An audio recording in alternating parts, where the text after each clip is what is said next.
What's going on, boys and girls? In today's video, we're going to be taking a look at Adeptus Sororitas, Junith Eruita from Warhammer 40k. Battle Sisters. That's right. As I teased in the last video, I'm going to be taking a look at this because it's going to be part of my upcoming diorama that I want to end up making. I went into more depth in the last video of why I ended up picking up some of these other Battle Sisters, and it's because I've started listening to some of the audiobooks and I find the story and the lore really interesting.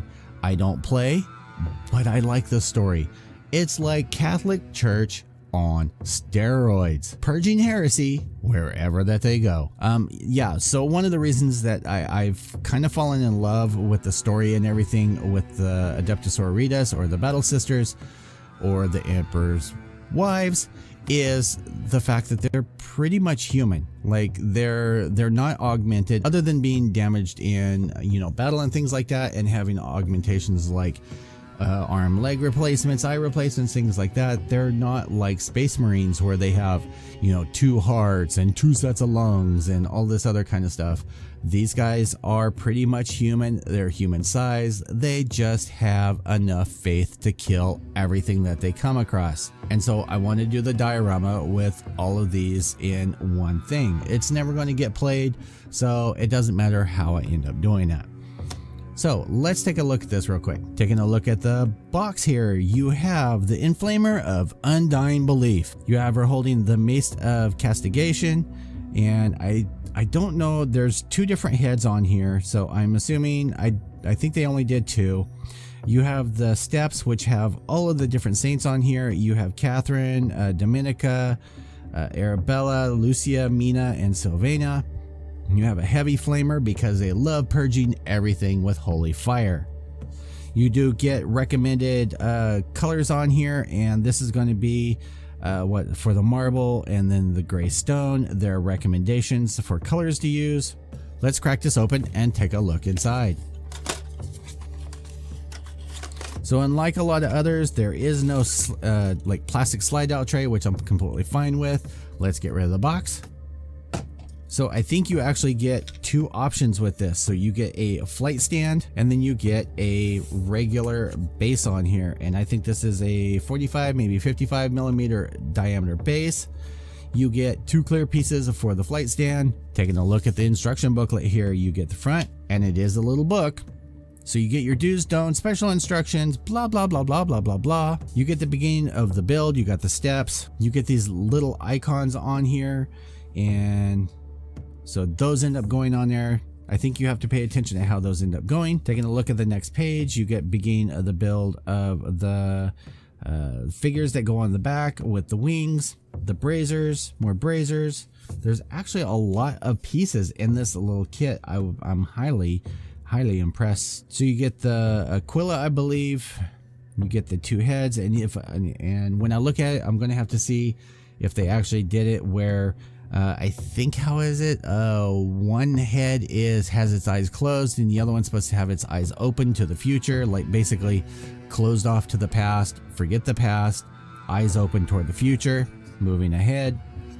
You get that all put together. You get building of the flamer that goes on the bottom down here with the decorations of the skulls with the scrolls, putting everything all together, putting it on the base, putting the base onto the flamer, building the figure, putting the backpack on the figure, and giving the options. It only has 2 heads on here. Mounting it on, it should be fairly easy just to magnetize that, and the reason that I'm going to end up magnetizing it is just to make it easier for painting and everything, just removing it, and I will end up doing that on as much as possible. You have some purity seals that you can end up putting on here.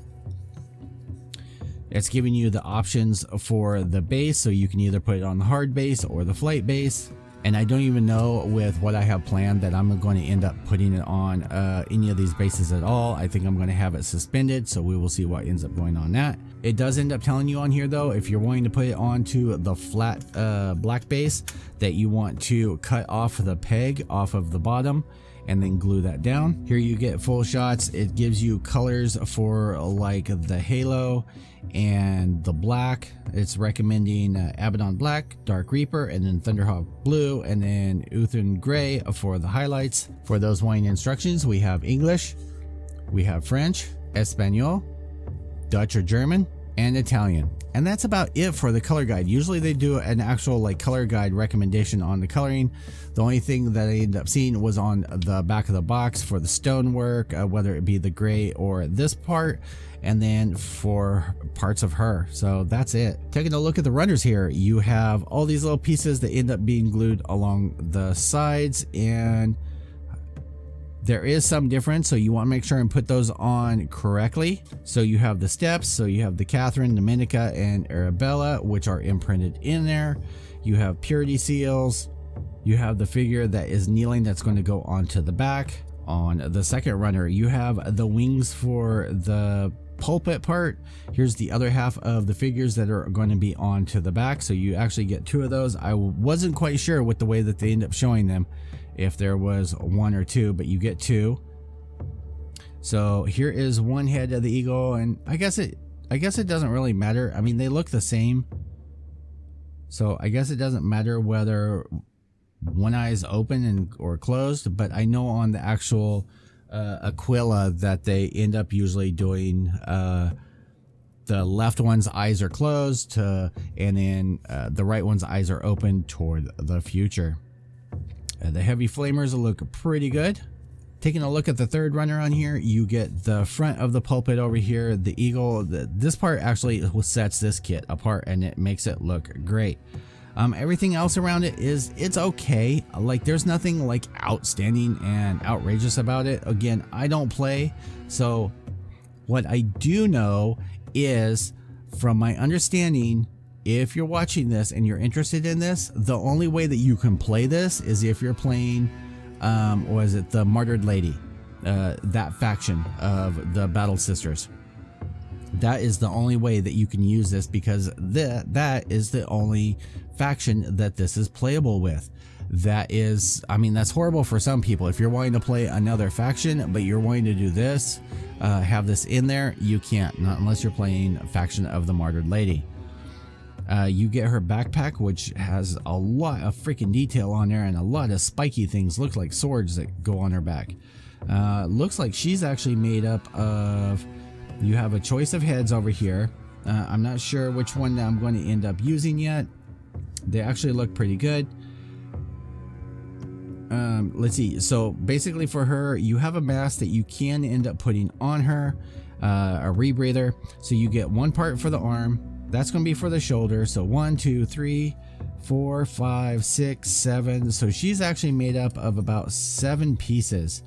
And so that's kind of cool. And that's not counting, where is the clubby thing that she has? It's on one of these runners. So in closing, you get a choice of 2 bases, 2 pieces for your bases, 1 instruction booklet, and 3 runners. Alright guys, I hope you enjoyed this video. If you did, hit that like button. If you want to see more, or maybe even a how-to build on these, I know a ton of people do minis, and you know, I'm nothing special. So, but if you want to see a video, definitely leave a comment down below. I'm going to get these built up at some point after I do the master grade Barbatos, and then we'll go over my thoughts on how I want to display these. As usual, I want to thank you guys for hanging out with me. If you haven't already, please consider subscribing right over there somewhere, and I will see you guys in the next video. As usual, YouTube, peace out.